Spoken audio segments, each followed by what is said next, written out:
کیا پاکستان 27 رمضان کی مبارک رات میں بنا اور کیا پاکستان کے حوالے سے اسلامی پیش گوئیوں کی کوئی حقیقت ہے بھی یا نہیں؟ اس حوالے سے پاکستان کرونیکل نامی کتاب میں ہزاروں بنیادی دستاویز جمع کر دی گئی ہیں۔ اس لحاظ سے یہ کتاب پاکستان کی روزمرہ کی تاریخ کی معتبر ترین کتاب مانی جاتی ہے۔ اس کتاب کے صفحہ نمبر 1 پر قائد اعظم کو 14 اگست 1947 کو دستور ساز اسمبلی سے خطاب کرتے دکھایا گیا ہے۔ اسٹیج پر ہندوستان کے آخری وائسرائے ماؤنٹ بیٹن بیٹھے ہیں۔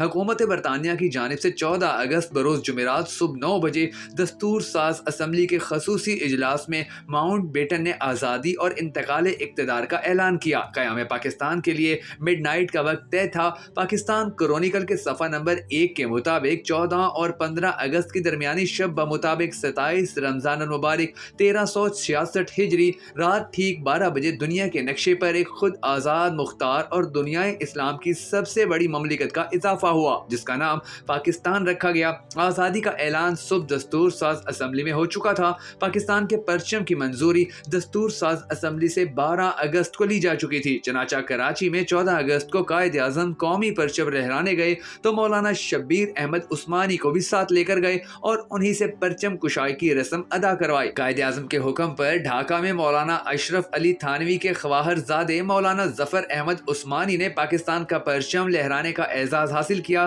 اس کا ذکر بھی اس کتاب کے پہلے ہی صفحے پر موجود ہے۔ مقصد یہ کہ آزادی اور انتقال اقتدار کا اعلان اور پاکستان کے پرچم لہرانے کی رسم 14 اگست کو ہوئی اور 14 اگست کے دن 26 رمضان تھا۔ دوپہر 2 بجے ماؤنٹ بیٹن دہلی روانہ ہو گئے، جہاں اسی رات 12 بجے بھارت کی آزادی کے اعلان کے ساتھ انہیں گورنر جنرل کا منصب سنبھالنا تھا۔ اس کتاب کے صفحہ 2 پر ریڈیو پاکستان کی تصاویر کے ساتھ لکھا ہے: 14-15 اگست کی درمیانی شب لاہور، پشاور اور ڈھاکہ کے ریڈیو اسٹیشن سے رات 11 بجے آل انڈیا ریڈیو سروس نے اپنا آخری اعلان نشر کیا۔ 12 بجے سے کچھ لمحے پہلے ریڈیو پاکستان کی شناختی دھن بجائی گئی اور ظہور آذر کی آواز میں انگریزی زبان میں اعلان گونجا کہ آدھی رات کے وقت پاکستان کی آزاد و خود مختار مملکت وجود میں آئے گی۔ رات کے ٹھیک 12 بجے پہلے انگریزی اور پھر اردو میں یہ الفاظ گونجے: یہ پاکستان براڈ کاسٹنگ سروس ہے۔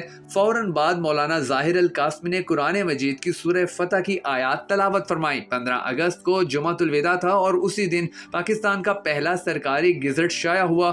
اسی روز جمعۃ الوداع کے حوالے سے قائد اعظم کا پیغام بھی جاری کیا گیا۔ 15 اگست کو 27ویں رمضان تھی، چنانچہ 14 اور 15 اگست کی درمیانی شب لیلۃ القدر تھی۔ ان ایام اور تاریخی لمحات کے ایک عینی شاہد سید انصار ناصری صاحب ہیں، جو ریڈیو سروس سے وابستہ تھے۔ انہوں نے 3 جون تقسیم ہند کا اعلان کے بعد قائد اعظم کی تقریر کا اردو ترجمہ اپنی زبان میں نشر کیا اور تقریر کے آخر میں پاکستان زندہ باد کا نعرہ لگایا۔ 11 اگست سے لے کر 14 اگست 1947 تک وہ قائد اعظم کی تقریروں کے تراجم ریڈیو سے نشر کرتے رہے۔ وہ اپنی کتاب پاکستان زندہ باد کے صفحہ نمبر 198 پر لکھتے ہیں کہ رمضان المبارک برکتوں اور رحمتوں کا مہینہ ہے۔ نزول قرآن پاک کی مقدس رات لیلۃ القدر کی نورانی صبح جمعۃ الوداع کا مقدس دن ایسا قرآن الصیدین تھا جب رب ذوالجلال والکرام نے اپنے محبوب اور مکرم نبی حضرت محمد مصطفیٰ صلی اللہ علیہ وآلہ وسلم کے طفیل ان کے کروڑوں امتیوں کو جذبہ ایمانی اور مثالی اتحاد و برکت سے پاکستان کی وسیع و عریض اسلامی مملکت کی عظیم نعمت عطا فرمائی۔ بلا شبہ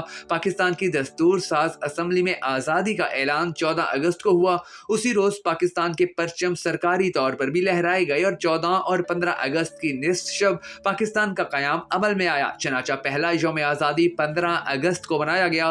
رمضان المبارک کی آخری راتیں قرآن مجید کے نزول کے حوالے سے اہم اور مقدس ہیں۔ رہا لیلۃ القدر کا مسئلہ تو وہ 27ویں رمضان کے ساتھ منسلک نہیں۔ اس خاص اور مقدس راز کے حوالے سے تمام احادیث کا مفہوم ہے کہ نبی مکرم صلی اللہ علیہ وآلہ وسلم نے فرمایا کہ اسے رمضان کے آخری عشرے کی تاک راتوں میں تلاش کرو اور رات بھر عبادت کرو۔ پاک و ہند میں لیلۃ القدر کو 27ویں رمضان کے ساتھ وابستہ کر لیا گیا ہے، جو بالکل صحیح نہیں۔ یہ درست ہے کہ بھارت بھی اسی رات آزاد ہوا، لیکن کیا بھارت مسلمان ملک ہے؟ کیا اسلام کے نام پر قائم ہوا؟ کیا بھارت رمضان 27ویں رمضان اور نزول قرآن کے تقدس کو سمجھتا ہے؟ 14-15 اگست 1947 کی شب بہت سے واقعات ہوئے ہوں گے، لیکن ہم بات کر رہے ہیں پاکستان کی، جسے قائد اعظم نے پریمیئر اسلامی ملک اور عالم اسلام کا حصار قرار دیا تھا۔ بھارت تو پہلے سے موجود تھا۔ بھارت کو تقسیم کر کے دنیا کے نقشے پر جو نیا ملک ابھرا اور معرض وجود میں آیا، اس کا نام پاکستان ہے۔ یہ بہرحال ایک تاریخی، منفرد اور عظیم الشان کارنامہ تھا جو اللہ سبحانہ و تعالیٰ کی رحمت سے سر انجام دیا گیا۔ اسی لیے پروفیسر مرزا منور کہا کرتے تھے کہ پاکستان پر اللہ پاک کا سایہ ہے۔ ڈاکٹر اسرار احمد کہا کرتے تھے کہ پاکستان اللہ پاک کا انعام ہے۔ وہ قرآن حکیم کی ایک آیت کا حوالہ دے کر کہا کرتے تھے کہ جب انعام الہی کی قدر نہ کی جائے تو سزا بھی ملتی ہے۔ یہ اپنے اپنے نقطہ نظر، احساسات اور تصورات کا معاملہ ہے جس سے سب کا متفق ہونا ہرگز ضروری نہیں۔ مجھے پروفیسر مرزا محمد منور مرحوم ماہر اقبالیات اور ماہر تحریک پاکستان اور قائد اعظم کے الفاظ یاد آ رہے ہیں جو انہوں نے اپنی کتاب حصار پاکستان کے صفحہ نمبر 194 پر لکھے۔ لاکھ لاکھ شکر اس خدائے مہربان کا جس نے اولاد آدم کی دائمی ہدایت کے لیے قرآن الفرقان ماہ رمضان کی آخری متبرک راتوں میں سے ایک میں نازل کیا۔ اسی طرح لاکھ لاکھ شکر خدائے رحمان کا جس نے رمضان ہی کے ماہ مبارک کی آخری مقدس راتوں میں سے ایک میں امت مسلمہ کو پاکستان عظیم الشان کی نعمتوں مترکبہ سے نوازا۔ کچھ حضرات ابہام پیدا کرنے کے لیے یہ دعویٰ کرتے ہیں کہ 14 اگست 1947 کو 27واں روزہ تھا، اس لیے 13 اور 14 اگست کی درمیانی شب لیلۃ القدر تھی۔ ریکارڈ کی درستگی اور تاریخ پاکستان کو مسخ ہونے سے بچانے کے لیے عرض کر رہا ہوں کہ آپ کراچی سے شائع ہونے والا ڈان کا پہلا پرچہ دیکھ لیں جو 15 اگست 1947 کو شائع ہوا۔ اس کی پیشانی پر 15 اگست 1947 کے ساتھ واضح طور پر 27 رمضان المبارک چھپا ہے۔ مزید تصدیق کے لیے لاہور سے شائع ہونے والا پاکستان ٹائمز بھی دیکھا جا سکتا ہے۔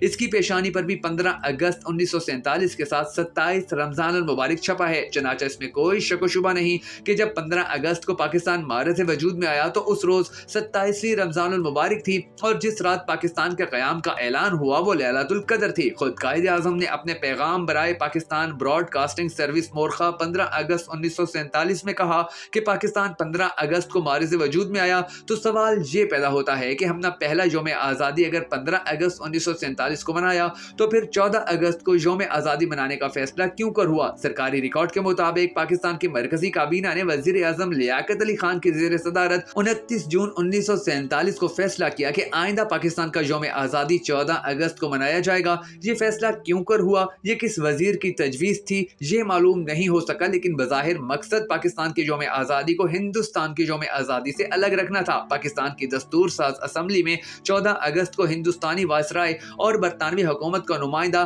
ماؤنٹ بیٹن پروانہ آزادی دے گیا تھا اور پاکستان کے پرچم بھی لہرا دیے گئے تھے۔ چنانچہ 14 اگست کو بھی یوم آزادی منانے کا جواز موجود تھا۔ بہرحال کابینہ کے اس فیصلے کی منظوری جولائی 1948 میں گورنر جنرل قائد اعظم محمد علی جناح سے لی گئی اور پھر اس حوالے سے سرکاری طور پر ہدایات جاری کر دی گئیں۔ میری گزارش ہے کہ ہمارے لیے 27ویں رمضان بہت اہم اور مقدس ہے۔ کیا ہی اچھا ہو کہ ہم 14 اگست کے ساتھ ساتھ 27ویں رمضان المبارک کو بھی ذہن میں رکھیں اور نئی نسلوں کو بھی اس تاریخی حقیقت سے آگاہ کریں، کیونکہ 27ویں رمضان کے ذکر سے قوت ایمانی کو تقویت ملتی ہے اور پاکستان کے مستقبل پر اعتماد میں اضافہ ہوتا ہے۔ ایک اور حیرت انگیز اور قابل غور پہلو یہ ہے کہ بعض اوقات تاریخی حقائق کے پس پردہ قدرت اپنا ہاتھ دکھاتی اور ہمیں کچھ سمجھاتی ہے، لیکن ہم آسانی سے سمجھنے والے نہیں۔ بہرحال آپ غور کریں اور تھوڑی سی تحقیق کریں تو آپ حیرت زدہ رہ جائیں گے۔ مثلا یہ کہ قائد اعظم کا انتقال 11 ستمبر 1948 کو ہوا۔ 1948 سے لے کر آج تک پاکستان کا یوم آزادی، قائد اعظم کا یوم ولادت، قائد اعظم کا یوم وفات اور قائد اعظم کے دست راست لیاقت علی خان کے یوم شہادت کا دن ایک ہی ہوتا ہے۔ آپ چاہیں تو جنتری سامنے رکھ کر 1948 سے لے کر 2018 تک کا نقشہ تیار کر لیں تو آپ پر راز کھلے گا کہ قائد اعظم اور پاکستان ایک دوسرے کے لیے لازم و ملزوم تھے اور ہر سال قائد اعظم کا یوم پیدائش، یوم وفات، یوم پاکستان اور نوابزادہ لیاقت علی خان کا یوم شہادت یعنی 16 اکتوبر ایک ہی دن ہوتا ہے۔ اگر قدرت قائد اعظم کا یوم وفات 12 ستمبر 1948 طے کر دیتی تو یہ نقشہ نہ بن سکتا تھا اور وہ دن مختلف ہو جاتا۔ مجھے پاکستانیت کا یہ پہلو نہایت دلچسپ اور حیرت انگیز لگا، اس لیے آپ کی خدمت میں پیش کر دیا۔ میرے مطالعے کے مطابق عالمی تاریخ میں ایسی مثالیں کم ملتی ہیں۔ یہ حسن اتفاق بھی ہو سکتا ہے، تاریخ کا حادثہ بھی اور قدرت کا رمز بھی، لیکن یاد رکھیں کہ جسے ہم حسن اتفاق کہتے ہیں اس اتفاق کے حسن کو سنوارنے میں بھی قدرت کا ہاتھ ہوتا ہے۔ یہ اتفاقات غور کرنے کے لیے سامان فکر ہوتا ہے بلکہ سطحی نظر کے لیے سامان شوق۔ آپ اسے محض اتفاق سمجھیں یا قدرت کی رمز، آپ کی مرضی۔ میں اسے قدرت کی رمز سمجھتا ہوں اور رضائے الہی کا ایک اشارہ بھی۔